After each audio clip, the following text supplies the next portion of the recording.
سلام دوستوں، میں میسم، آپ دیکھ رہے ہیں جرأت پاکستان۔ ایک انتہائی اہم خبر، پاکستان میں ایک نئی جہادی تنظیم کا اعلان ہو گیا۔ پنجاب کے اندر یہ تنظیم اس نے اپنے وجود کا اظہار کیا، جو کہ کل عدم تحریک لبیک پاکستان کے نام سے مشہور ہوئی تنظیم، اس نے سیاست میں حصہ لیا۔ اس نے اب اپنی ایک مسلح جہادی تنظیم کا پنجاب کے اندر باقاعدہ پاکستان میں اعلان کر دیا۔ محمد حسنین رضوی صاحب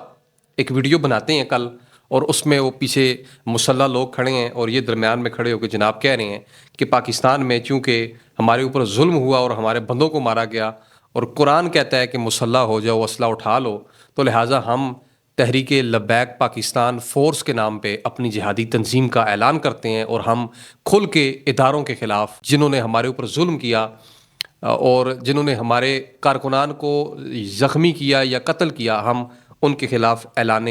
بغاوت کرتے ہیں اور اعلان جنگ کرتے ہیں۔ اب یہ ایک اسلام کی خدمت ہے، جہاد ہے، یا کیا ہے، یہ تو آپ نے ہی ڈیسائیڈ کرنا ہے کیا ہے، لیکن برکیف ایک پاکستان کے اندر ایسے پرتشدد معاشرے کے اندر ایک نئی تنظیم کا، مسلح تنظیم کا اضافہ ہونا، یہ بڑی تشویش کا اظہار ہے۔ اور ملک پاکستان آگے پہلے سے آلریڈی آپ کو معلوم ہے کہ بڑی پریشانیوں کا شکار ہے، تو اس میں مزید ایک تنظیم کا آنا اور اداروں کے خلاف اس طرح جہاد کے نعرے بلند کرنا اور پاکستان میں انسانیت کے خلاف کام کرنا، میرے خیال میں اس کو کوئی بھی انسانیت پسند معاشرہ ایکسیپٹ نہیں کرتا، اس کو کنڈیم کرتا ہے۔ ان کے جو امیر ہیں، یہ جو 5-6 جوان تھے، انہوں نے جو امیر اپنا ظاہر کیا وہ علامہ دانش حسین رضوی کو امیر کہا، اور ترجمان علامہ خالد رضوی کو اپنا ترجمان کہا، اور انہوں نے کہا کہ ہم اس تحریک کے اندر، اس تنظیم کے اندر، اس مسلح جہاد کے اندر تحریک لبیک کے کارکنوں کو دعوت دیتے ہیں کہ وہ اس جماعت کا حصہ بنیں اور اپنے اوپر ہونے والے مظالم کے خلاف وہ نکلیں اور اعلان جہاد کریں، ہمارے ساتھ شانہ بشانہ کھڑے ہوں، تاکہ ہم جن اداروں نے، جن لوگوں نے ہمارے اوپر ظلم کیا، نومبر کے مہینے میں، اکتوبر میں، 23 اکتوبر کو غالباً کا جو احتجاج تھا فلسطین کے حوالے سے، جیسا کہ آپ کو معلوم ہے ناظرین کہ ہر بندہ دین کی، اسلام کی اپنے طریقے سے تشریح کرتا ہے۔ ان کا ایک اپنا، پہلے چونکہ یہ ایک متشدد قسم کا گروہ تھا، اور انہوں نے اسلام آباد کے اندر ڈی چوک کے اندر پہلے عمران خان کی حکومت کو کافی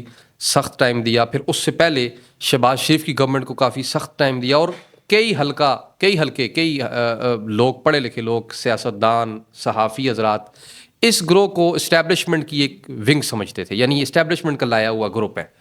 تو اب اس کے بعد اس کو ختم کیا گیا، اس نے جب لاہور کے اندر مریدکے کے مقام پہ ایک احتجاج شروع کیا فلسطین کے نام پہ، تو اس نے وہاں پہ مختلف قسم کے متشدد کاروائیاں شروع کیں، جس میں اس نے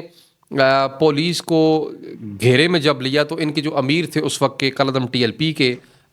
حافظ سعد رضوی صاحب، انہوں نے باقاعدہ یہ اعلان کیا کہ ہم نے پولیس کو اپنے گھیرے میں لے لیا ہے، آپ تمام لوگ نکلیں، مساجد میں اعلان کرو اور ان کو چھوڑنا نہیں اور ان کو پکڑنا ہے۔ لیکن جب پنجاب پولیس نے ریئیکشن دیا، چونکہ ان کے اہلکار کئی شہید ہو چکے تھے، میں نے پہلے اس کے متعلق ویڈیو بھی بنائی ہے، ایک ایس ایچ او، کئی سپاہی ہمارے شہید ہوئے، تو اس کے بعد پنجاب پولیس نے جب ان کے خلاف کارروائی کی اور کریک ڈاؤن کیا، تو سعد رضوی صاحب نے اپنے لب و لہجے کو تبدیل کیا، اور وہ جو تندی کا لہجہ تھا، وہ جو سختی کا لہجہ تھا، وہ ٹرن ہوا ایک سافٹ لہجے میں، اور منت ترلے پر وہ آگے، اور انہوں نے اسٹیج پہ کھڑے ہو کے کنٹینر میں کہا کہ گولی نہ چلاؤ، تمہیں تمہاری ماں کے دودھ کا واسطہ ہے، گولی نہ چلاؤ۔ پہلے ہی سمجھ جانا چاہیے تھا، لیکن برکیف یہ جو ایک نیا جہادی سیٹ اپ بنا ہے، یہ اب آپ نے کامنٹ سیکشن میں بتانا ہے کہ کیا اسٹیبلشمنٹ کی غلط پالیسیوں کی وجہ سے یہ ایک نیا گروہ، ایک نیا مسلح تنظیم معرض وجود میں آئی، یا پھر پاکستان کے اندر جو ایک مذہبی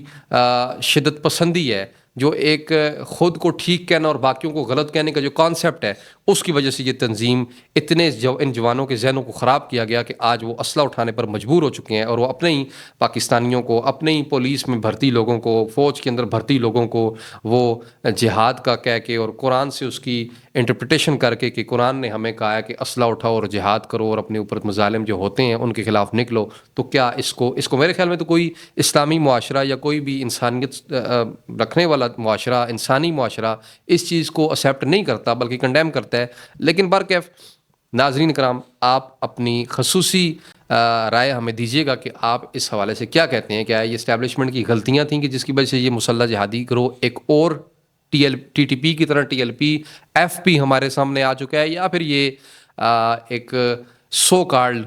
کچھ مکتبہ فکر کے خاص قسم کے مائنڈ سیٹس کے مولویوں کی جانب سے یہ جوان تیار ہوئے اور وہ اس نیچ پر پہنچ گئے کہ بجائے پاکستان کی خدمت کرنے کے, بجائے پاکستان کو آئی ٹی کے شعبے میں, سیاست کے شعبے میں, ٹیکنالوجی کے شعبے میں یا دیگر شعبہ جات میں پاکستان کا نام روشن کرنے کے, انہوں نے اسلحہ اٹھا لیا اور مولویوں کے بہکاوے میں آ کے وہ ملک پاکستان کو نقصان پہنچائیں گے. ملتے ہیں ایک نئی ویڈیو میں, اجازت دیں اور یوٹیوب چینل سبسکرائب کیجیے گا. بہت شکریہ, خدا حافظ.